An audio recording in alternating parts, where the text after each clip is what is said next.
अर्हन्तो भगवन्त इन्द्र महिता सेदाश्च सिद्धि स्थिता आचार्या दिन शासनो नतिकरा पूज्या उपाध्यायका श्री सिद्धान्त सुपाठका मुनिवरा रत्नत्रयाधिका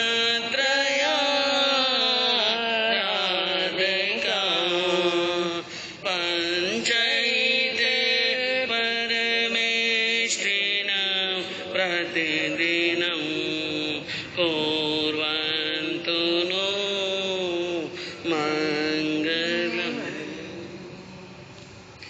मङ्गलं भगवान् वीरो मङ्गलं गौतम प्रभु मङ्गलं स्थूले भद्राद्या जैन धर्मो मङ्गलम्। अज्ञानतिमिरान्धस्य ज्ञानाञ्जनशलाकया चक्षुरुन्मीलितं येन तस्मै श्रीगुरवे नमः। सत्त्वेषु मैत्रे गुणेषु प्रमोदं क्लिष्टेषु जीवे सुकृपापरत्वं माध्यस्थैवावं विपरीतरेतौ सदा ममात्मा विदधातु देव सदा ममात्मा विदधातु देव।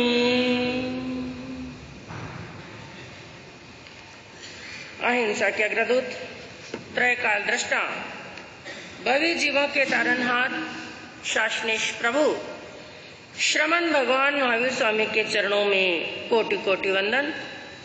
दीन दुखियों के मसीहा, करुणा के सागर, परम पूज्य गुरुदेव श्रमण सूर्य मर्दर केसरी श्री मिश्री मलजी महाराज स्वामी के चरणों में कोटि कोटि वंदन।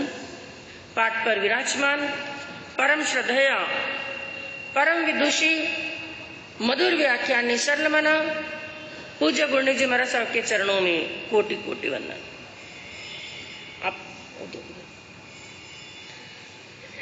धर्म प्रेमी बंधुओं, शीलवती माताएं बहनों, आपके सामने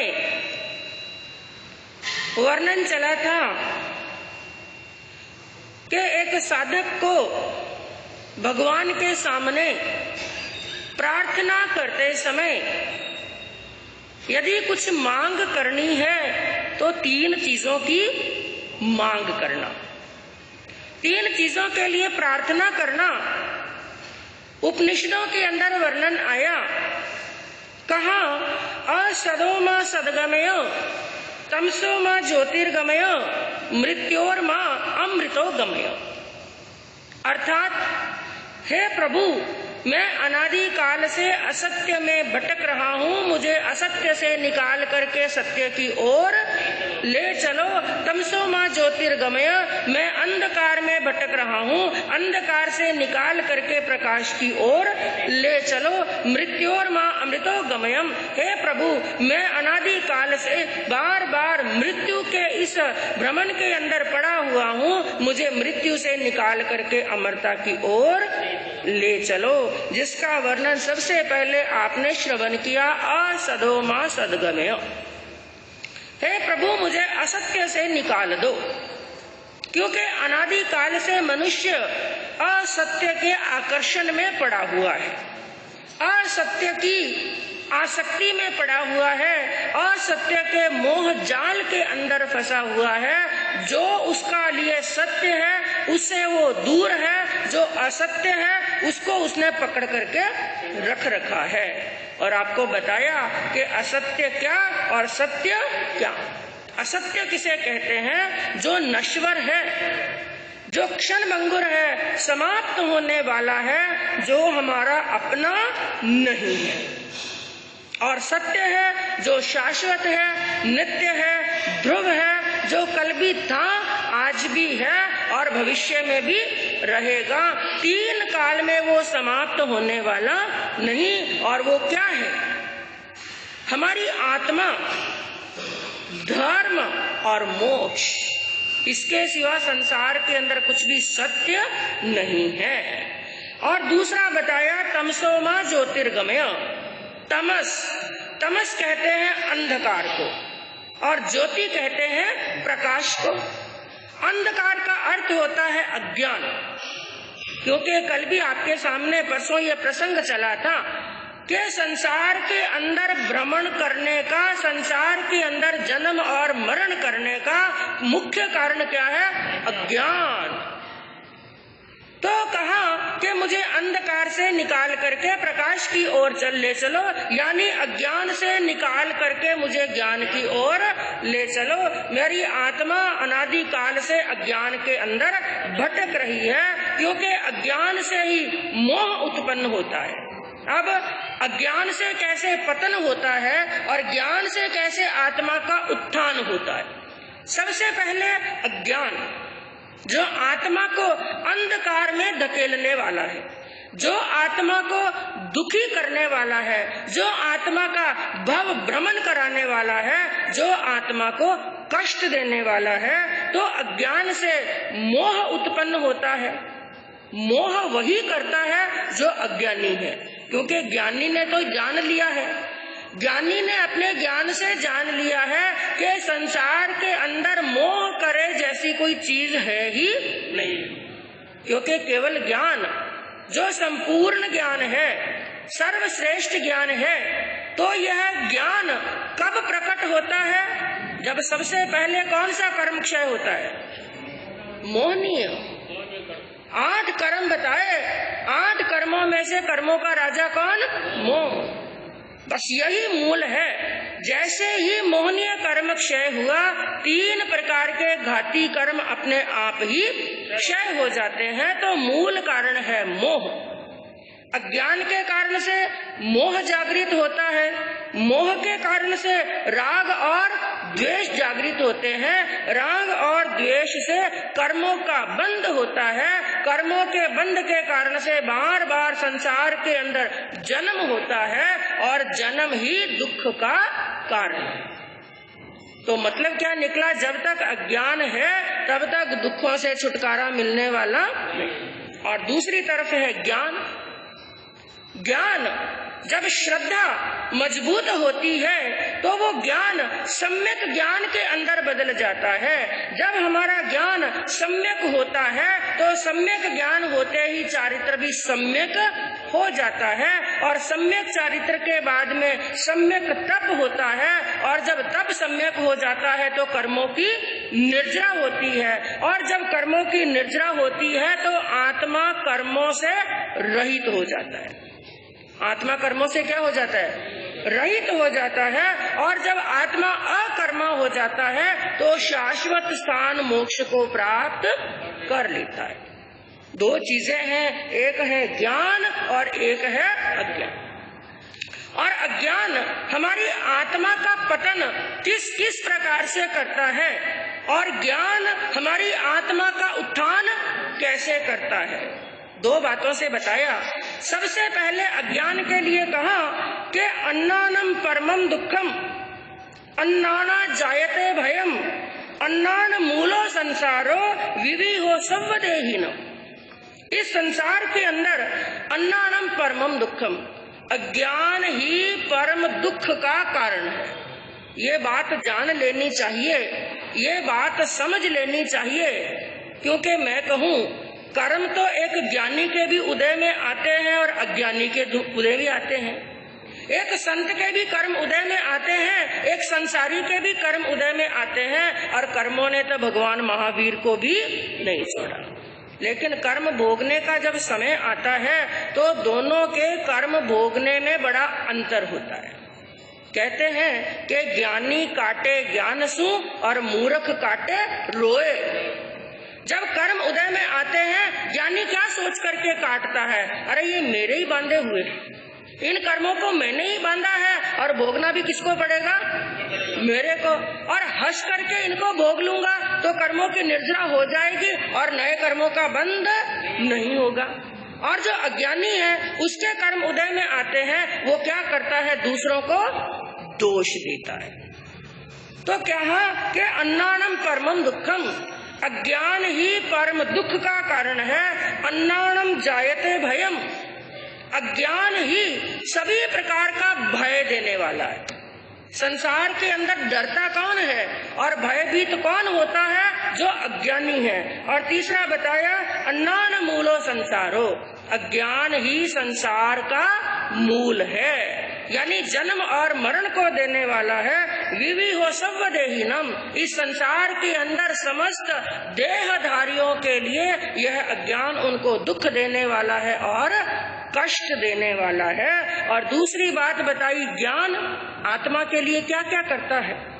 जब ज्ञान सम्यक ज्ञान प्रकट हो जाता है, वो ज्ञान आत्मा के लिए क्या क्या करता है कि तमो धुनीते कुरुते प्रकाशम, ज्ञान आत्मा के अंदर तम को यानी अंधकार को धुन डालता है, अंधकार को दूर कर देता है और ज्ञान का प्रकाश कर देता है। शमम विदत्ते विनिहंति कोपम, क्रोध का नाश करके शांति को देने वाला है। तनोति धर्मम विदुनोति पापम, यह ज्ञान क्या करता है, पाप का नाश कर देता है और धर्म का विकास करता है। ज्ञानम न किम किम कुरुते नरानम, यह ज्ञान आत्मा के लिए, इंसान के लिए, नर के लिए क्या नहीं करता है, बल्कि नर को नारायण बनाने का काम कर देता है। इस ज्ञान ने आत्मा के अंदर जब ज्ञान प्रकट होता है, और ज्ञान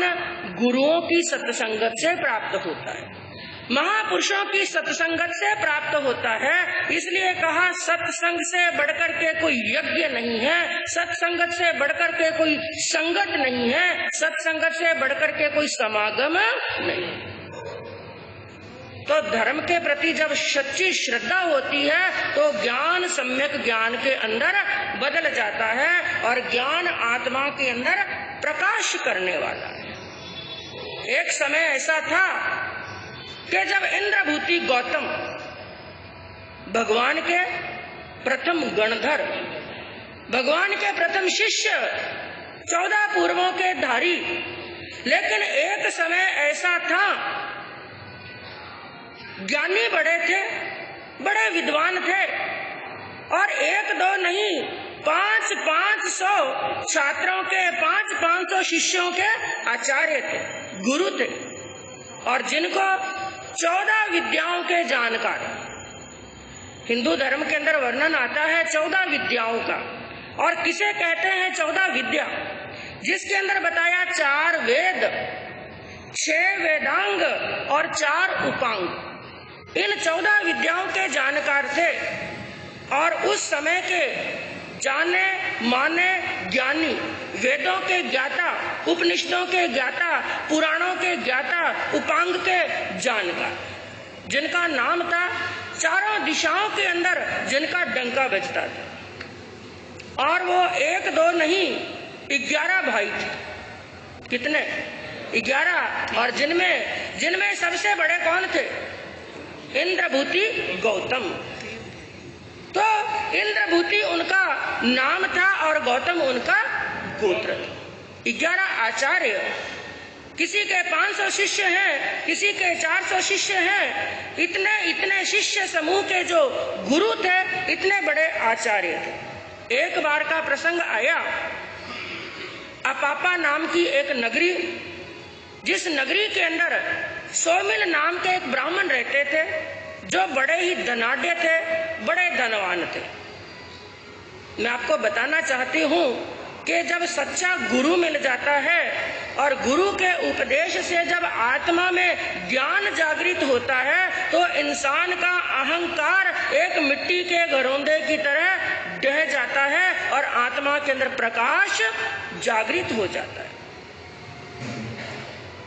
तो अपापा नाम की नगरी के अंदर सोमिल नाम के एक ब्राह्मण जो बड़े धनाढ्य थे, बड़े धनवान थे, उनको एक बहुत बड़ा यज्ञ करवाना था और यज्ञ के लिए विचार किया मुझे बड़े विद्वान आचार्य चाहिए, बड़े ज्ञानी आचार्य चाहिए। तो 11 के 11 आचार्यों को शिष्य मंडली सहित यज्ञ में आने के लिए, यज्ञ कराने के लिए निमंत्रण दिया गया। लेकिन उन 11 आचार्यों में से सबसे ज्यादा आगेवानी और सबसे ऊंचे पद पर अभिषिक्त किया गया इंद्रभूति गौतम को। और बंधु, ये ज्ञान एक ऐसी चीज होती है, थोड़ा सा ज्ञान भी किसी को आ जाए ना, इसका अहंकार बहुत जल्दी होता है। थोड़ा सा ज्ञान प्राप्त कर लेते हैं, थोड़ा सा यश प्राप्त कर लेते हैं, इंसान को अहंकार हो जाता है।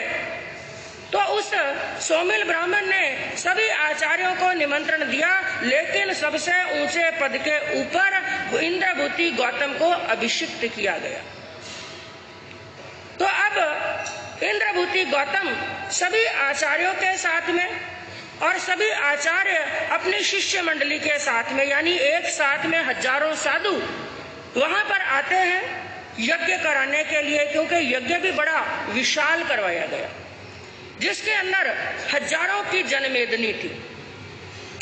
खूब बड़ा वहां पर प्रोग्राम, बड़ा महोत्सव रखा गया और उस यज्ञ को देखने के लिए, यज्ञ के अंदर आहुतियां देने के लिए, मंत्रों का उच्चारण करने के लिए बड़े बड़े संत भी आए और आहुतियां देने के लिए लोग भी वहां पर एकत्रित हुए। बड़े खुले स्थान के ऊपर, बड़े खुले मैदान के अंदर यह प्रोग्राम रखा गया और यज्ञ के लिए बहुत बड़ा स्थान, बड़ा हवन कुंड वहां पर बनाया गया और सबसे ऊंचे आसन पर इंद्रभूति गौतम बैठे हैं और बाकी सभी आचार्यों के लिए यथा योग्य आसन दिया गया। और वहां पर हजारों शिष्य, सभी आचार्यों के सभी हजारों शिष्य एक तरफ बैठे हैं और आहुति डालने के लिए सोमिल ब्राह्मण बैठे हैं, उनकी पत्नी है, उनके बच्चे हैं, उनके परिवार के सदस्य, रिश्तेदार, नगर जन, उनकी भी हजारों लोगों की भीड़ है और जोरदार वहां पर हवन हो रहा है, यज्ञ हो रहा है। क्योंकि हिंदू धर्म के अंदर यज्ञ का बहुत बड़ा महत्व है और किसी देवता को प्रसन्न करना हो, जैसे हमारे जैन धर्म के अंदर वर्णन आता है कि चक्रवर्ती तेला करते हैं, वासुदेव तेला करते हैं। जब किसी देवता का आह्वान करना हो, देवता को धरती पर बुलाना हो, अपना कार्य सिद्ध कराना हो, तो हमारे जैन धर्म के अंदर तेले का, तपस्या का वर्णन आता है और हिंदू धर्म के अंदर यज्ञ का वर्णन आता है। तो वहां पर सभी आचार्य जोर जोर स्वरों से मंत्रों का उच्चारण कर रहे हैं और बीच बीच में बोल रहे हैं स्वाहा स्वाहा।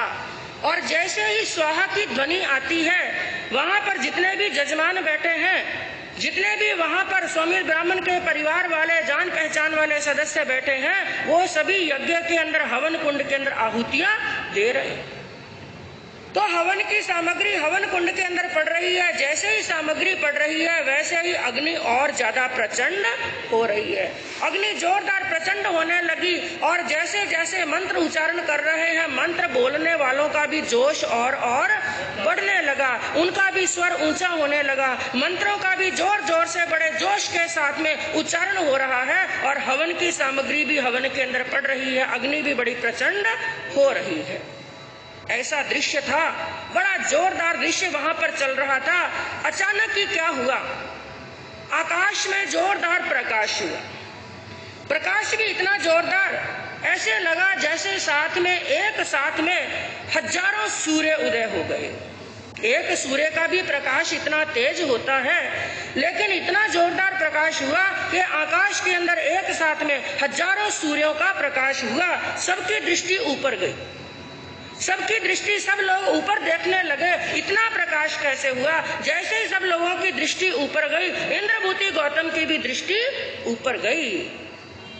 जब उन्होंने देखा तो उन्हें पता चला, धीरे धीरे उस प्रकाश को देखा, प्रकाश नजदीक आ रहा है। इंद्रभूति गौतम ने जान लिया ये देवलोक के देवता आ रहे हैं, देवताओं के विमान आ रहे हैं। तो इंद्रभूति गौतम को थोड़ा अहंकार आ गया, अहंकार के अंदर सीना चौड़ा हुआ और सामने बैठे सोमिल ब्राह्मण को कहने लगे कि देखो सोमिल ब्राह्मण, मेरे मंत्रों के उच्चारण का प्रभाव, मेरे ज्ञान का प्रभाव, मैं कैसे मंत्रों का उच्चारण करा रहा हूँ, तुम्हारा यज्ञ सफल हुआ। अरे धन्य हो तुम, तुम्हारी भी पुण्यवानी जोरदार है, तुम पुण्यशाली आत्मा हो, भाग्यशाली आत्मा हो। और मेरा भी ज्ञान देखो कितना जोरदार है, मेरे मंत्रों का उच्चारण का प्रभाव कितना जोरदार है कि एक देवता नहीं बल्कि हजारों देवता एक साथ में सशरीर अपने विमानों के अंदर बैठ करके तुम्हारे यज्ञ के अंदर अपना हिस्सा लेने के लिए, अपना पुरोडाश लेने के लिए देवता यज्ञ के अंदर उपस्थित हो रहे हैं। सब लोग कुछ देर के लिए जैसे हवन करना तो भूल गए, लेकिन आकाश की तरफ देखने लगे। लेकिन इंद्रभूति गौतम को और जोश आया, और जोश आया, और जोरदार वो मंत्र उच्चारण करने लगे और सोमिल ब्राह्मण अग्नि के अंदर आहुतियां देने लगा। लेकिन दृश्य कुछ और ही बदल गए। वो विमान आ रहे थे और इंद्रभूति गौतम क्या विचार कर रहे थे कि अब ये जहाज क्या होंगे, हाँ जहाज ही है वो आजकल के जमाने के देवताओं के विमान नीचे उतरेंगे। लेकिन क्या देखा इंद्रभूति ने, विमान नीचे तो नहीं उतरा बल्कि विमान ऊपर से होकर के जाने लगे। एक विमान निकला, दूसरा विमान निकला, तीसरा विमान निकला, करते करते सभी विमान आगे निकलने लगे। और जैसा जोश इंद्रभूति गौतम के अंदर आया था वह सब जोश क्या हो गया, ठंडा। जोश अब उनका थोड़ा गुस्से में बदलने लगा, विचार करने लगे क्या इन देवताओं की बुद्धि भ्रमित हो गई है, यहाँ पर यज्ञ हो रहा है, हम उनके नाम की आहुतियां दे रहे हैं, ये सबके सब विमान, ये सबके सब देवता कहाँ पर जा रहे हैं। अपने शिष्यों को भेजा, जाकर के देखो ये विमान कहाँ पर उतरते हैं, ये विमान कहाँ पर जाते हैं। कुछ शिष्य गए देखने के लिए और वापस आकर के समाचार दिए। कहा गुरुदेव यहाँ पर एक महावीर नाम का साधक आया है जो अपने आप को सर्वज्ञ कहता है, उसका समोशरण लगा हुआ है, हजारों लाखों की जनमेदनी है, बड़े स्थान, विशाल स्थान के ऊपर जिनका समोशरण लगा हुआ है। और ये सभी देवताओं के विमान समोशरण में पहुंच रहे हैं और अपने विमान से उतर करके समोशरण के अंदर जा रहे हैं। एक शब्द सुना, सर्वज्ञ, सर्वज्ञ नाम का शब्द सुना तो इंद्रभूति गौतम का अहंकार और 7वें आसमान पर पहुंच गया और कहने लगे ये कौन है ढोंगी, ये कौन है कपटी और लोगों को ठगने के लिए आ गया। क्या इंद्रभूति गौतम के होते हुए भी कोई सर्वज्ञ हो सकता है? वो एक छद्म है जिसने अपने ऊपर आवरण धारण कर लिया है और लोगों को ठगने का काम करता है, धूर्तता करता है। मेरा नाम भी इंद्रभूति गौतम नहीं है। यदि मैं प्रश्नों की ऐसी झड़ी ना लगा दूं जिसके सामने वो महावीर हार ना जाए, मैं अभी जाता हूं उस महावीर के सामने और जाकर के उसके सामने ऐसे प्रश्नों की झड़ी लगाऊंगा, ऐसे प्रश्नों की झड़ी लगाऊंगा कि उसको भी मेरे सामने हारना पड़ जाएगा और लोगों को भी पता चल जाएगा कि इस समय का, इस काल का सबसे बड़ा ज्ञानी कौन है, इंद्रभूति गौतम। क्रोध आया जोरदार और रवाना हुए। इंद्रभूति गौतम भी रवाना हुए, उनके साथ में सभी आचार्य भी रवाना हुए और जितनी भी शिष्य मंडली थी सबके सब पीछे क्या हो गए, बड़े अहंकार के साथ में। ये जानना है कि जब अज्ञान, हमारा ज्ञान सम्यक नहीं होता है तो वो हमें अहंकार देता है।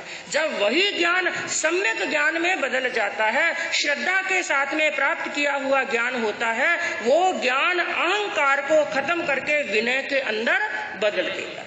घमंड जरूर था इंद्रभूति गौतम को, लेकिन एक उनकी विशेषता थी, उनका जो अंतर मन था, उनका जो अंतर हृदय था, वो पूर्वाग्रह से, दुराग्रह से और दंभ से, यानी किसी प्रकार का पूर्वाग्रह नहीं, हठाग्रह नहीं, जो बात सत्य है सत्य को मानने के लिए वो हमेशा तैयार रहते थे। अपने ज्ञान का अहंकार जरूर था लेकिन ऐसी बात नहीं है कि वो सत्य को नहीं माने। यदि सत्य उनके सामने ला करके कोई खड़ा कर दे तो वो सत्य को मानने के लिए तैयार थे, क्योंकि वही ज्ञान सम्यक ज्ञान में बदल सकता है जहां पर अकड़ाई नहीं होती है और जहां पर अविवेक नहीं होता है।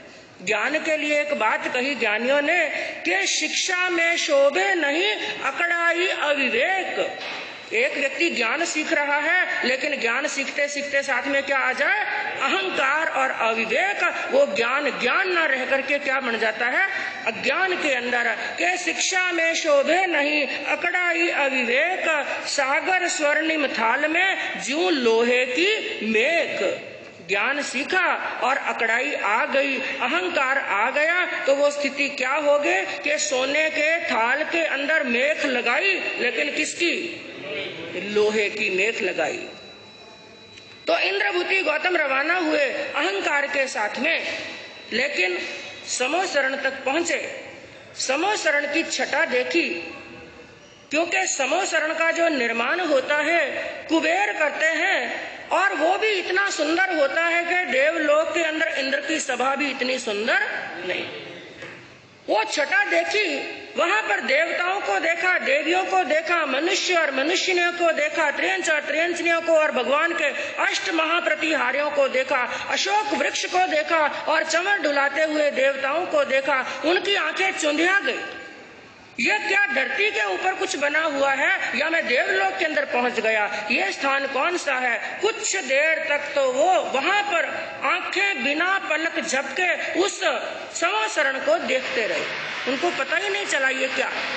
थोड़ी देर के बाद में पलक झपकी और जैसे ही समोसरण की सीढ़ियां चढ़ रहे हैं, मन में उस समय भी अहंकार क्या सोच रहे हैं, अभी जाऊंगा, प्रश्नों की झड़ी लगाऊंगा और महावीर को सबके सामने परास्त कर दूंगा। लेकिन जैसे ही समोसरण की सीढ़ियां चढ़े, क्योंकि उनके मन में क्या चल रहा था, क्या विचारधारा चल रही थी, महावीर से छिपी हुई नहीं। जैसे ही सीढ़ियां चढ़े और महावीर के सामने गए, प्रभु महावीर ने बड़े मधुर स्वरों के अंदर, बड़े मीठे स्वरों के अंदर कहा, इंद्रभूति गौतम सुआगतम सुआगतम सुआगतम। बड़े मधुर स्वरों के अंदर कहा कि हे इंद्रभूति गौतम, आओ, तुम्हारा स्वागत है, तुम्हारा स्वागत है, तुम्हारा स्वागत। इंद्रभूति गौतम नाम सुना, विचार करने लगे, मेरा नाम इसने कैसे जाना। एक बार तो अंदर से झटका लगा, इसने, महावीर ने मेरा नाम इंद्रभूति गौतम है, इसने मेरा ये नाम कैसे जाना। लेकिन फिर अहंकार ने थोड़ी फन उठाई, विचार किया, अरे मेरा नाम कौन नहीं जानता है। चारों दिशाओं के अंदर इस समय पूरी धरती के ऊपर मेरा नाम विख्यात है, इसने भी कहीं से जान लिया होगा, इसलिए अपने आप को ज्ञानी बताने के लिए सबके सामने मेरा नाम बता दिया। लेकिन उस समय तक गौतम के मन के अंदर एक शंका थी। उसने क्या सोच रखा था, एक प्रश्न था उनके मन के अंदर, और उसने पहले दिन से एक धारणा कर रखी थी, जो मेरे प्रश्न का उत्तर दे देगा, मुझे इसका समाधान दे देगा, जिस दिन मुझे इस प्रश्न का सही समाधान मिल जाएगा, उस दिन से समाधान देने वाला मेरा गुरु और मैं उनका शिष्य। आज दिन तक कोई समाधान देने वाला मिला नहीं। जैसे ही कहा इंद्रभूति गौतम, इंद्रभूति गौतम मन में हैरान हुए, लेकिन फिर सोचा, अरे मेरा नाम कौन नहीं जानता है। यदि ये मेरे मन में घूमने वाले प्रश्न का उत्तर दे तो मैं मानूं ये कोई है, ये ज्ञानी है, ये सर्वज्ञ है, वरना इनकी सर्वज्ञता को मैं स्वीकार करने वाला नहीं। और थोड़ा आगे गए, प्रभु महावीर ने फिर मधुर स्वरों के अंदर कहा, हे गौतम, तुम्हारे मन के अंदर आत्मा के अस्तित्व के बारे में शंका है। ये प्रश्न सुना, फिर एकदम दूझने लगे, सोचने लगे, चिंतन किया गहरा, मेरे मन में जो प्रश्न है, आज दिन तक मैंने वो प्रश्न किसी को नहीं बोला है, किसी को अपनी शंका नहीं बताई, इनको क्या मालूम कि मेरे मन के अंदर शंका है। उन्होंने कहा, क्या तुम्हारे मन में ऐसी शंका है? उन्होंने कहा, हाँ, मेरे मन में ऐसी शंका है। और हाथों हाथ प्रभु ने उनकी शंका का समाधान कर दिया, और उन्होंने कर दिया पूरा समर्पण। क्योंकि धारणा थी, जो मेरे समस्या का समाधान कर देगा, मेरे प्रश्न का उत्तर दे देगा, और ये तो ऐसे ज्ञानी ऐसे ज्ञानी के मैंने प्रश्न अभी तक पूछा ही नहीं।